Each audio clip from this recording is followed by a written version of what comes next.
Hai semua, kembali lagi bersama saya Diva Natasha Nasution. Di sini saya akan menjelaskan tentang hukum acara pidana. Yang akan saya jelaskan yaitu penyelidikan, penyidikan, penangkapan, dan penahanan. Sebelum itu, kalian jangan lupa like, comment, dan subscribe, dan jangan lupa hidupin loncengnya agar kalian dapat menerima video-video menarik dari saya.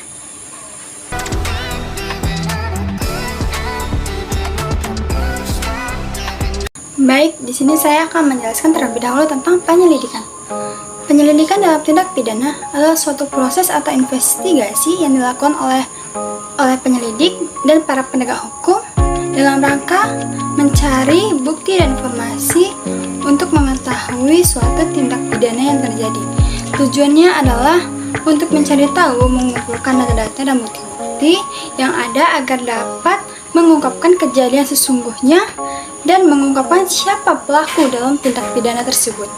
Tahapan penyelidikan meliputi pengumpulan informasi dan keterangan saksi, mengumpulkan petunjuk dan atau alat bukti, melakukan reka ulang kejadian, dan penyitaan benda atau dokumen yang diperlukan untuk membuktikan suatu tindak pidana. Ada beberapa jenis penyelidikan yang dilakukan oleh pihak kepolisian atau lembaga penegak hukum dalam tindak pidana, diantaranya adalah 1. Penyelidikan lapangan yang dilakukan dengan cara mendatangi lokasi kejadian, memeriksa atau mengumpulkan bukti-bukti secara langsung di tempat kejadian. Yang kedua, penyelidikan teknisi atau penyelidikan teknis dilakukan dengan menggunakan teknologi atau alat bukti tertentu seperti kamera digital, CCTV, alat deteksi sidik jari, dan alat-alat teknisi lainnya. Penyelidikan teknis biasanya dilakukan untuk memperoleh bukti-bukti yang sulit dijangkau. Dan yang ketiga, penyelidikan terhadap dokumen. Biasanya dilakukan dengan memeriksa dokumen-dokumen yang berkaitan dengan kasus tindak pidana seperti buku catatan, buku transfer, dokumen-dokumen yang penting yang terkait dengan transaksi keuangan.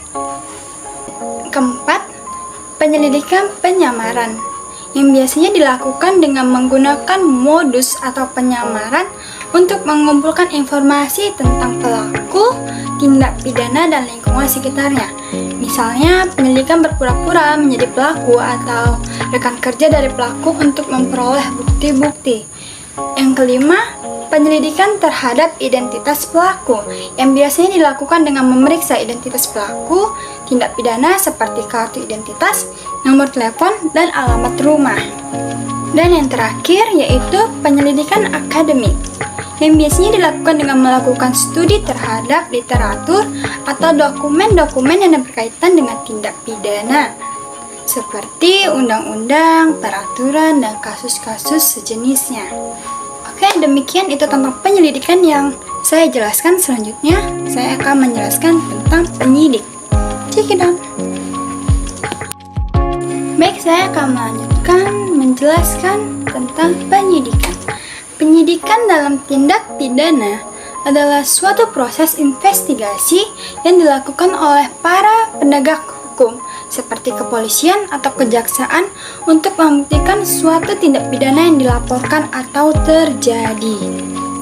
Tujuan utama dari penyidikan adalah untuk mengumpulkan dan memperoleh bukti-bukti yang diperlukan untuk mengidentifikasi pelaku tindak pidana serta memastikan bahwa pelaku tersebut menerima sanksi yang sesuai dengan hukum yang telah berlaku. Proses penyidikan dimulai dengan penerimaan laporan-laporan atau pengaduan tentang adanya suatu tindak pidana. Setelah itu, penyidik akan melakukan pemeriksaan terhadap saksi dan mengumpulkan bukti-bukti yang berkaitan dengan kasus tindak pidana tersebut.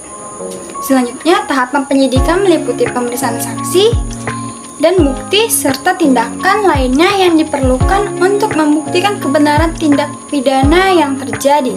Penyidik harus memastikan bahwa seluruh proses penyelidikan dilakukan sesuai dengan aturan dan prosedur yang berlaku. Selanjutnya, ada pun beberapa proses penyidikan yang terjadi dalam tindak pidana. Yang pertama itu laporan, yang kedua pemanggilan, yang ketiga penangkapan, yang keempat penahanan, kelima penggeledahan, yang keenam penyitaan, ketujuh pemeriksaan, kedelapan visum, dan yang kesembilan penyelesaian dan penyerahan berkas perkara. Setelah beberapa hal yang bisa saya sampaikan tentang penyidik yang dilakukan dalam tindak pidana. Selanjutnya saya akan menjelaskan tentang penangkapan. Penangkapan dalam tindak pidana adalah suatu tindakan yang dilakukan oleh para kepolisian atau lembaga penegak hukum dengan tujuan menangkap dan menahan seseorang atau sekelompok orang yang diduga melakukan tindak pidana. Penangkapan dilakukan setelah penyidik memperoleh informasi atau bukti-bukti yang cukup untuk menunjukkan adanya dugaan yang menjadi tindak pidana. Dan setelah memperoleh izin dari jaksa atau hakim, proses tersebut berjalan. Penangkapan dilakukan dengan beberapa syarat. Yang pertama, penangkapan wajib didasarkan pada bukti permulaan yang cukup. Yang kedua, melakukan penangkapan tidak sewenang-wenang. Yang dalam arti, para polisi atau penegak hukum tidak boleh menangkap tanpa adanya syarat atau terpenuhinya syarat tersebut. Yang ketiga, berpijak pada landasan hukum. Apabila hal tersebut tidak ada landasan hukumnya, atau kita harus mengikuti landasan hukum untuk penangkapan seseorang atau pelaku atau terdakwa yang dalam melakukan tindak pidana. Yang keempat, tidak menggunakan kekerasan. Dalam hal ini, polisi atau penegak hukum lainnya tidak boleh memaksa pelaku atau terdakwa dengan menyeretnya, memaksanya untuk ikut dalam penangkapan tersebut. Yang kelima, melengkapi penangkapan dengan surat perintah penangkapan. Hal ini sering terjadi di mana polisi atau para penegak hukum hanya langsung menangkapnya tanpa ada surat penangkapan atau surat perintah penangkapan. Hal ini menyebabkan terdakwa atau pelaku seringkali memberontak karena tidak adanya surat tersebut. Tetapi, penangkapan juga dapat dilakukan atau penangkapan dapat dibagi menjadi dua, yaitu tertangkap tangan dan penangkapan dengan surat. Yang keenam adalah dalam melaksanakan penangkapan wajib dipertimbangkan hal-hal sebagai berikut. Yang pertama, keseimbangan atau antara tindakan yang dilakukan dengan bobot ancaman. Seseorang ditangkap hanya memenuhi tindakan tersebut sesuai dengan aturan, tidak boleh melebih-lebihkan. Yang kedua, senantiasa menghargai atau menghormati hak-hak tersangka yang ditangkap. Dan yang ketiga, tindakan penangkapan bukan merupakan penghukuman bagi tersangka atau pelaku. Itulah syarat penangkapan. Jadi, hal tersebut harus terpenuhi agar penangkapan dapat dilaksanakan dengan sempurna. Yang selanjutnya saya akan menjelaskan tentang hak-hak tersangka. Apa sih hak-hak tersangka saat ditangkap atau digeledah polisi? Yaitu yang pertama, meminta surat tugas dari petugas kepolisian atau para penegak hukum lainnya. Yang kedua, meminta surat perintah penangkapan. Yang seperti saya bilang, apabila tidak ada surat penangkapan atau perintah penangkapan, pelaku atau terdakwa tidak dapat ditangkap. Dan yang ketiga, tidak mendapatkan penyiksaan dari pihak yang berwajib. Hal ini sering terjadi di mana kepolisian dengan seenaknya menangkap dan menyiksa pelaku tanpa adanya keterangan di dalam surat perintah. Dan yang kelima, yang keempat, menghubungi pihak penasihat hukum. Jadi, pelaku atau terdakwa dapat menghubungi para penasihat hukumnya. Yang keenam, bebas dari penangkapan sewenang-wenang. Hak bebas dari penghilangan secara paksa. Dan yang ketujuh, berhak untuk memperoleh sebagai orang belum tentu bersalah sampai terbukti bersalah di pengadilan atau asas praduga tak bersalah. Dalam hal ini, pelaku atau terdakwa tidak dapat ditentukan dia bersalah, padahal bukti belum ada. Jadi kita tidak boleh melakukan hal tersebut. Dan yang terakhir, saya akan menjelaskan tentang penahanan.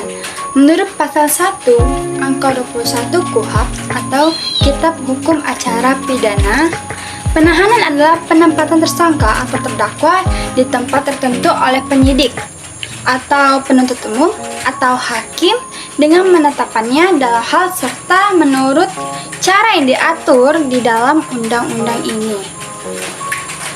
Menurut pasal 7 ayat 1 huruf D KUHP atau Kitab Hukum Acara Pidana, penyidik dalam hal ini kepolisian karena berkewajiban memiliki wewenang untuk melakukan penahanan.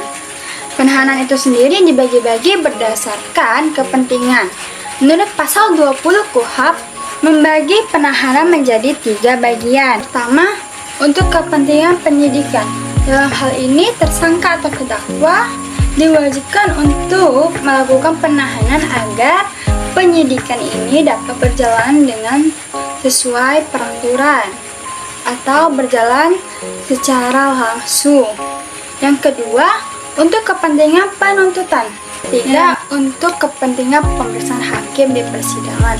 Dalam hal ini, tersangka atau terdakwa dapat melakukan penahanan agar hal tersebut berjalan dengan baik atau sesuai dengan prosedurnya. Berdasarkan pasal 22 ayat 1 KUHP atau Kitab Hukum Acara Pidana, jenis penahanan dapat dibagi menjadi 3, yaitu penahanan rumah tahanan negara, yang kedua adalah penahanan rumah, dan yang ketiga penahanan kota. Dalam hal ini yang pertama, rumah tahanan negara. Selama belum ada rumah tahanan negara di tempat yang bersangkutan, penahanan dapat dilakukan di kantor kepolisian negara atau di kantor kejaksaan negeri, di lembaga kemasyarakatan, di rumah sakit, dan dalam keadaan yang memaksa di tempat lain. Dan yang kedua, yaitu penahanan rumah. Penahanan rumah dilaksanakan di rumah atau di tempat tinggal atau rumah kediaman tersangka atau terdakwa dengan mengadakan pengawasan terhadapnya untuk menghindari segala sesuatu yang dapat menimbulkan kesulitan dalam penyidikan, penuntutan, atau pemeriksaan di dalam sidang pengadilan. Dan yang terakhir, penahanan kota. Dalam hal ini, penahanan kota dilaksanakan di kota tempat tinggal atau tempat kediaman tersangka atau terdakwa dengan kewajiban bagi tersangka atau terdakwa melaporkan diri pada waktu yang ditentukan. Dan penjelasan antara kedua dan ketiga, tersangka atau terdakwa boleh keluar rumah atau kota dengan izin penyidik, penuntut umum, atau hakim yang memberikan perintah penahanan. Oke, sekian dulu dari video yang saya jelaskan. Semoga video ini bermanfaat buat kalian semua. Apabila ada pertanyaan, kalian bisa di kolom komentar langsung agar kita dapat melakukan sesi tanya jawab dan memberikan ilmu yang lebih luas. Demikian dari video saya. Wassalamualaikum warahmatullahi wabarakatuh. Bye-bye.